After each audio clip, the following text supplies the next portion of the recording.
الحمد لله رب العالمين والصلاة والسلام على رسوله الكريم أما بعد أعوذ بالله من الشيطان الرجيم بسم الله الرحمن الرحيم لهم قلوب لا يفقهون بها ولهم أعين لا يبصرون بها ولهم آذان لا يسمعون بها أولئك كالأنعام بل هم أضل أولئك هم الغافلون. صدر محترم اور محترم سامعین کرام، آج جس موضوع پر بحث کرنی ہے وہ موضوع قرآن ہے. قرآن حکیم ایسی کتاب ہے جو ضلالت و گمراہی کے اندھیری رات میں بھٹکتی ہوئی انسانیت کو سیدھی راہ پر گامزن کیا. یہی نہیں بلکہ ہماری اور آپ کی زندگی کے ہر شعبے پر اس کتاب کا قانون محیط ہے. یہ کتاب جس شہر میں نازل ہوا اس شہر کا اللہ تبارک و تعالی نے باضابطہ قسم کھایا ہے. دلیل لا اقسم بهذا البلد، اس کتاب کو جس مہینے میں نازل کیا گیا وہ مہینہ تمام مہینوں سے افضل، جیسا کہ قرآن نے کہا شہر رمضان الذی انزل فیہ القرآن. سامعین کرام، اس کتاب کی ایک اور خصوصیت ہے جو اس کی عظمت پر ڈالے کہ دنیا میں جتنے بھی علوم گزرے ہیں یا پھر جو علم آنے والا ہے وہ تمام قرآن ہی ہے. مطلب دنیا میں جتنے بھی علم فیلڈ ہے ہر کوئی اس تمام فیلڈ کا ہیرو نہیں بن سکتا. اگر کوئی میڈیکل لائن سے جڑا ہوا ہے تو وہ اسی فیلڈ اسی میدان کا ہیرو کہلائے گا. مگر قرآن کریم بولتا ہے میں ایک ایسی کتاب ہوں کہ اگر کوئی ہمیں تدبر و تفکر کی نگاہ سے پڑھے تو میں اسے ہر فن مولا بنا دوں گا. دلیل من اراد العلم فليصبر القرآن فإن فيه علم الأولين والآخرين.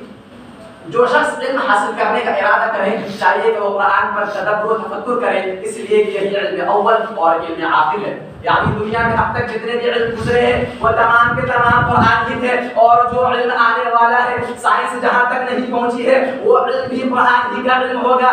اسی طرح اللہ تبارک و تعالی قرآن میں ارشاد فرماتا ہے لهم قلوب لا يفقهون بها، جس کا دل قرآن سمجھنے کے لیے تیار نہیں، سمجھے بھی تو کیسے سمجھے. جس دل میں ہم آپ اپنے اسلامی بھائیوں کے لیے بغض حسد کینہ کپٹ رکھے وہ دل قرآن سمجھنے کے لیے کیسے تیار ہو. ولهم اعین لا يبصرون بها، جس کی آنکھیں قرآن پڑھنے کے لیے تیار نہیں، قرآن پر تدبر و تفکر کرنے کے لیے تیار نہیں، پڑھے بھی تو کیسے پڑھے، غور کرے بھی تو کیسے کرے. جس آنکھ سے ہم اور آپ دوسروں کی ماں اور بہنوں پر نظر ڈالتے ہیں وہ آنکھ قرآن کی طرف کیسے مائل ہو سکتی ہے. جو آنکھ دوسروں کی ماں اور بہنوں کی عزت کو تار تار کرنے کی فراق میں لگی رہتی ہے وہ آنکھ قرآن کریم کو کیسے پڑھے. وَلَهُمْ آذَانٌ لَا يَسْمَعُونَ بِهَا، اور جو کان قرآن سننے کے لیے تیار نہیں، سنے بھی تو کیسے سنے. جس سماعت کو صرف ہم نے گانے بجانے کے لیے مختص کر لیا ہے وہ کان قرآن سننے کے لیے کیسے تیار ہو. ان سب کو اللہ رب العالمین نے کیا کہا ہے سنیے اولئک کالانعام، یہ سارے کے سارے جانور ہیں بل ہم افضل، بلکہ اس سے بھی بدتر ہے. سامعین اسی طرح اللہ تبارک و تعالی قرآن مجید میں دوسری جگہ ارشاد فرماتا ہے وَكَذَلِكَ أَوْحَيْنَا إِلَيْكَ رُوحًا مِّنْ أَمْرِنَا، اسی طرح اے نبی محمد صلی اللہ علیہ وسلم ہم نے آپ پر روح کو اتارا. سامعین یہاں روح سے مراد قرآن حکیم ہے اور آپ لوگ روح کی اہمیت کو بخوبی جانتے ہیں کہ اگر کسی فرد کے اندر سے روح نکل جائے تو وہ فرد مردہ کہلاتا ہے. اسی طرح بالکل اسی طرح قرآن کریم بتانا چاہ رہا ہے کہ اگر کسی فرد کے اندر سے قرآن کی محبت نکل جائے تو وہ فرد مردہ، کسی سماج کے اندر سے قرآن کی محبت نکل جائے تو پورا سماج مردہ، کسی ملک کے اندر سے قرآن کی محبت نکل جائے تو پورا ملک مردہ. سامعین آپ تاریخ کے اوراق کو پلٹ کر دیکھیں، صحابہ کرام کی زندگی کو پڑھ کر دیکھیں کہ کیسے انہوں نے قرآن کے ذریعے اپنی رہنمائی کی، قرآن کی عظمت کو سمجھا، قرآن کو اپنی زندگی میں حاضر سمجھا. تو اللہ تبارک و تعالی نے ان لوگوں کو رضی اللہ عنہم ورضوا عنہ، اللہ اس سے راضی ہو گیا، وہ اللہ سے راضی ہو گئے کہ سرٹیفکیٹ سے نوازا.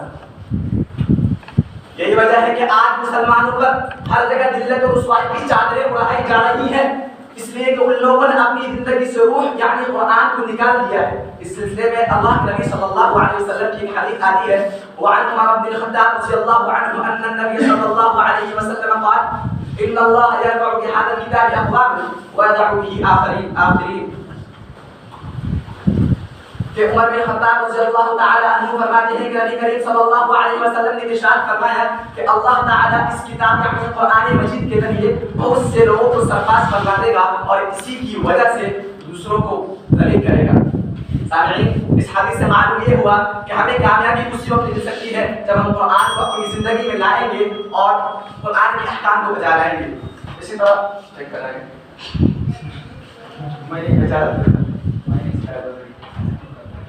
اسی طرح اللہ تبارک و تعالی قرآن مجید میں ایک اور جگہ ارشاد فرماتا ہے انا نحن نزلنا الذکر وانا له لحافظون کہ ہم نے ہی اس کتاب کو نازل کیا ہے اور ہم ہی اس کی حفاظت کرنے والے ہیں. سامعین کرام اس آیت کریمہ سے معلوم یہ ہوا کہ ہماری حفاظت اسی وقت ہو سکتی ہے جب ہم قرآن کے دائرے میں ہوں گے. اس لیے کہ اللہ تبارک و تعالیٰ نے اس آیت کریمہ میں کسی قوم کسی سماج یا کسی ملک کی حفاظت کی ذمہ داری کی بات نہیں کی بلکہ اپنی کتاب یعنی قرآن حکیم کی ذمہ داری کی بات کی ہے. لہذا جو شخص چاہتا ہے کہ وہ امن سکون کی زندگی جیے امن سکون کی سانس لے اسے چاہیے کہ قرآن کے دائرے میں آ جائے. آخر میں اللہ تبارک و تعالیٰ سے دعا ہے کہ اللہ تعالیٰ ہم تمام مسلمانوں کو قرآن پر عمل کرنے کی توفیق دے. آمین. وآخر دعوانا الحمدللہ رب العالمین. السلام علیکم.